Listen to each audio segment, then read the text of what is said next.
اللہ رب العزت نے اسی کے تحت فرمایا یا ایھا الناس کلوا مما فی الارض حلالا طیبا ولا تتبعوا خطوات الشیطان، اے لوگوں کھاؤ زمین میں جو کچھ حلال ہے اور طیب ہے، اور شیطان کے نقش قدم پہ نہ چلو۔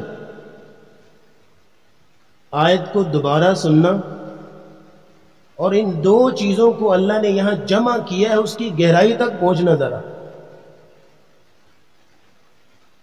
حلال اور طیب کھاؤ اور شیطان کے پیچھے نہ لگو۔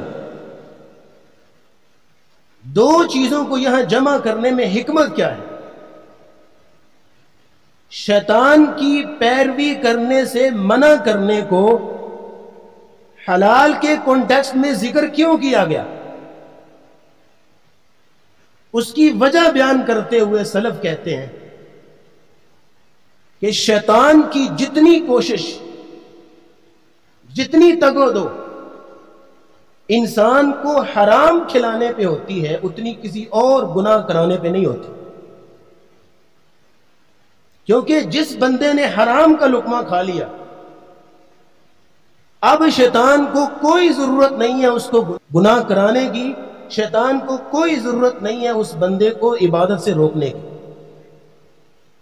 کیونکہ اب عبادت اس کے لیے وبال بن گئی۔ حرام کا لقمہ پیٹ میں ڈال کے مسجد میں نماز پڑھنے کے لیے جا رہا ہے، شیطان اس کو عبادت سے نہیں روکے گا، کیوں؟ اس کو پتہ ہے عبادت تو قبول ہونی نہیں۔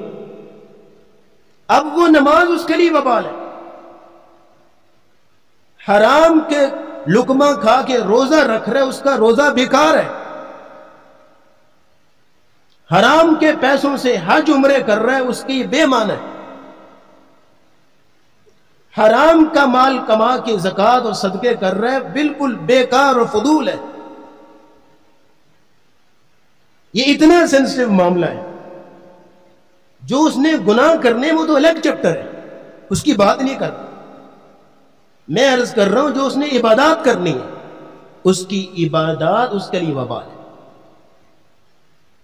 اس لیے کہا یا ایھا الناس کلوا مما فی الارض حلالا طیبا ولا تتبعوا خطوات الشیطان، شیطان کی پیروی نہیں کرنی، حلال کھانا ہے، دونوں کو جمع کیا اس لیے کہ شیطان کی کوشش یہ ہے کہ تمہیں حرام کھلائے۔